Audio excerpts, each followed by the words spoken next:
Madame, Monsieur, très ravi de vous retrouver. Bonsoir et bienvenue à cette édition du soir.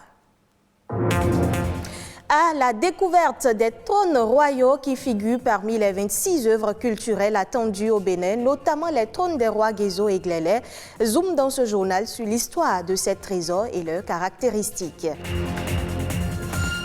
En santé, 3 jeunes sur 4 de moins de 25 ans ont déjà ressenti des troubles de l'audition dans leur vie. La première cause est la forte exposition sonore qui peut engendrer une fragilisation de l'audition.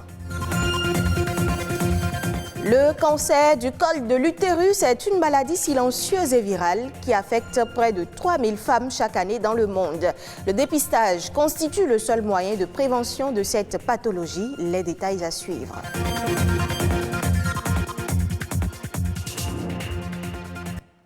Ce 3 novembre se tient la Journée mondiale de la gentillesse, occasion de rappeler l'importance de cette qualité. De nombreuses études le prouvent, la gentillesse est importante pour la santé psychique et physique de chacun.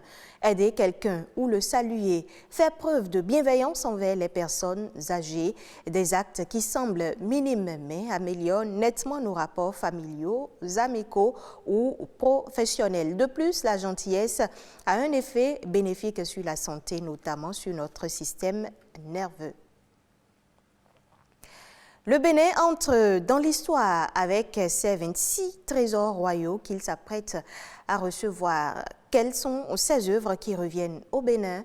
En vue de répondre à cette interrogation, nous vous proposons depuis quelques jours, dans chacune de nos éditions, un zoom sur ces œuvres. Aujourd'hui, la rédaction de BB24 vous amène à la découverte des trônes des rois Guézo et Glélé qui reviennent au Bénin. Des œuvres symboles de la royauté des rois du Dahomey. Suivez plutôt. Longtemps considéré comme le trône du roi Béhanzin, ce trône est en réalité celui du roi Guézo. Un trône aux formes extrêmement rares dans l'art africain. Ses dimensions sont exceptionnelles. Il fait près de 2 mètres de haut. Son décor géométrique sur l'avant et l'arrière est proche des symboles royaux de l'Europe du XVIIIe siècle. Sa silhouette et son siège arrondi au-dessus se rapprochent des trônes du royaume Ashanti, devenu Ghana aujourd'hui. Sur les côtés, une sculpture qui montre un palmier incrusté dans 2 ornements de forme S. Des motifs pas sans importance car le palmier était la principale culture développée par le roi Guézo et un élément important dans le commerce avec les autres continents. Lorsqu'il est sculpté sur un trône, le palmier représentait également un symbole d'éternité. Par sa grande qualité sculpturale et sa dimension hors du commun, le trône s'exposait à l'époque pour des occasions tout aussi inhabituelles, comme la cérémonie de l'Ato, une réjouissance qui se déroulait une fois par an en l'honneur des ancêtres royaux. Au cours de cette cérémonie, des cauris, des tissus, des animaux, de la nourriture ou bien encore des armes, de la poudre et des esclaves étaient distribués à l'ensemble des sujets du roi. Le roi Guézo rend l'âme en 1858 et cède le trône à son fils Badoon, appelé Dada Glélé Kinikini. Le roi Glélé va régner sur le royaume d'Abomey durant 31 ans sur un trône tout aussi particulier que celui de son père. Ce siège rectangulaire en bois, avec la partie supérieure arrondie à des dimensions exceptionnelles. Il a une hauteur de 188 cm, fait 94 cm de largeur pour 114 cm de profondeur. Sur chaque côté se trouve un lion, l'emblème du roi Glélé, sculpté et peint en bleu et en jaune. La particularité de ce trône réside dans ses influences ashanti et afro-brésiliennes, ainsi que le large trou rectangulaire avec place pour un coussin au milieu du siège.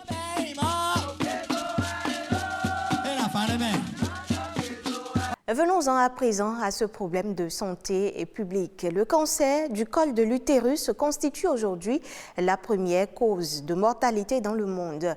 Qualifié de tueur silencieux, le cancer du col de l'utérus fait partie des principaux cancers gynécologiques. Qu'est-ce que le cancer du col de l'utérus et comment le traiter? Élément de réponse dans ce reportage. Le cancer du col, ça va être l'apparition au niveau du col de l'utérus de cellules qui vont se multiplier de façon anarchique et qui vont entraîner des conséquences graves sur l'organisme et qui peuvent entraîner la mort. Et sur 300 000 décès de femmes pour cause de cancer enregistrés en 2018 dans le monde, le cancer du col de l'utérus est responsable des 2/3 selon l'Organisation mondiale de la santé. Il est classé deuxième cause de mortalité chez la femme après le cancer du sein. Au Bénin, sur 4 300 cas de cancer, toutes formes confondues, enregistrés en 2018, le cancer du col de l'utérus représente 25% selon le ministère de la Santé. Le mal est dû à plusieurs facteurs. Le principal élément qui cause le cancer du col, c'est l'infection à un virus qu'on appelle le Human Papillomavirus. C'est un virus qui se contracte par les rapports sexuels. À côté de ça, le tabac aussi est un cofacteur important.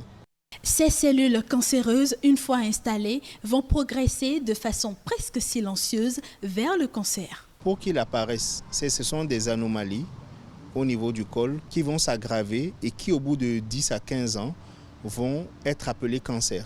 Mais en général, lorsqu'ils commencent à se manifester essentiellement par des saignements, à ce moment, en général, c'est souvent trop tard. Si l'alcoolisme et le tabagisme représentent des facteurs aggravants, ce ne sont pas les seuls facteurs prédisposants. C'est par exemple les personnes qui sont immunodéprimées, c'est-à-dire dont le système de défense de l'organisme ne fonctionne plus bien. Par exemple, les personnes vivant avec le VIH, dans certains diabètes. Que le cancer du col de l'utérus apparaisse tôt ou tardivement, la prise en charge n'est pas aisée. Les médecins recommandent un dépistage précoce. C'est difficile de le traiter, c'est beaucoup plus facile de le prévenir. Passé un certain stade, il ne va pas pouvoir être guéri. On va plutôt améliorer le confort de vie de la personne le temps qu'il lui reste à vivre.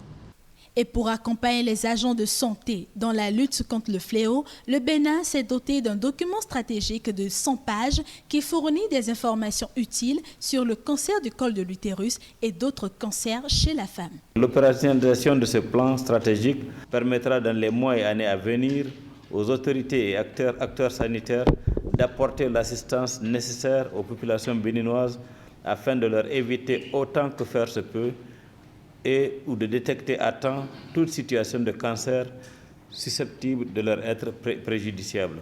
Avec une bonne mise en application de ce plan stratégique, nous parviendrons à une réduction de 30% du taux de mortalité lié au cancer du col de l'utérus. Les femmes, quel que soit leur âge, sont invitées à faire l'examen du frottis vaginal tous les 3 ans pour éviter toute complication. Si il y a des personnes qui naissent sourdes, eh bien, il y a d'autres qui le deviennent par imprudence, notamment à cause de certains comportements peu recommandables qui endommagent progressivement leurs organes récepteurs de son. Une perte d'audition qui se produit lorsqu'une partie des signaux sonores arrivant à l'oreille externe n'atteint plus le cortex cérébral. Trouble auditif, à quoi s'en tenir? Suivons le reportage. L'audition, c'est un ensemble de mécanismes qui aboutit à l'écoute. L'oreille est divisée en 3 parties. L'oreille externe, l'oreille moyenne et l'oreille interne. Les troubles auditifs résultent donc d'une atteinte de l'une ou l'autre de ces différentes structures. Les troubles auditifs vont aller soit de la baisse de l'audition, qu'on appelle une hypoacousie, à la perte de l'audition, qu'on appelle la surdité. En général, en fait, les troubles auditifs sont liés au traumatisme sonore. Donc l'usage abusif des écouteurs, tout le temps écouter la musique à un volume très élevé, surtout lorsqu'on écoute un son préféré. Il y a une cible particulière, notamment les professionnels du son. Donc ceux qui travaillent dans les milieux où il y a trop de bruit, tels que la menuiserie, les menuisiers sont plus exposés. Ceux qui travaillent dans les discothèques. Donc ce que nous avons l'habitude de faire, c'est de réaliser une audiométrie tonale qui va tracer un audiogramme. Et de là, si la personne est éligible à la prothèse auditive va l'aider à mieux entendre pour une vie sociale acceptable. Dans le cas contraire, puisqu'il arrive à un moment donné où la surdité est très profonde, c'est-à-dire la personne perd pratiquement la totalité de son audition, là on ne peut rien faire. Je vous propose à présent de suivre La Nation en bref. Nadège Omolade Sani revient dans ce condensé sur quelques informations de l'actualité nationale.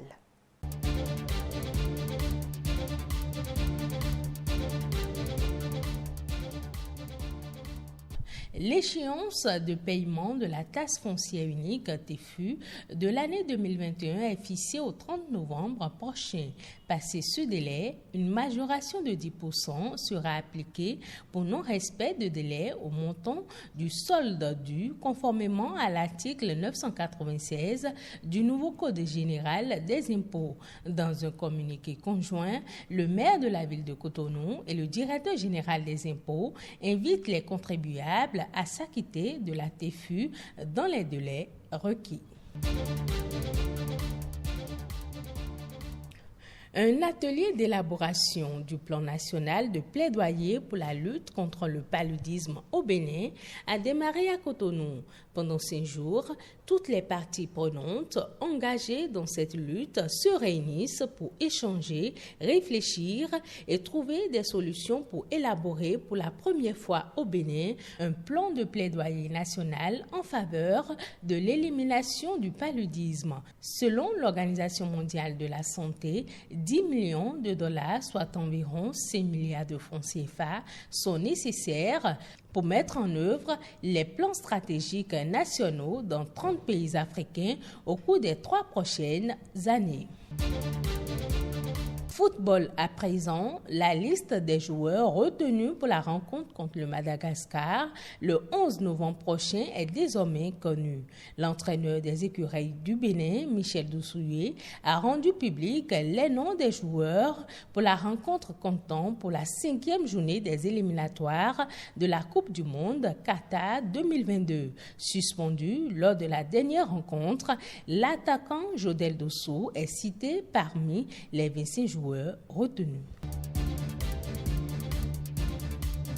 5 lutteurs béninois participent au tournoi de la CEDEAO qui se tient à Dakar du 4 au 6 novembre prochain. Les ambassadeurs du Bénin, conduits par le président de la Fédération béninoise de lutte, ont quitté Cotonou mardi dernier. Avant leur départ, les représentants du Bénin ont promis faire bonne impression au tournoi de lutte africaine de la CEDEAO.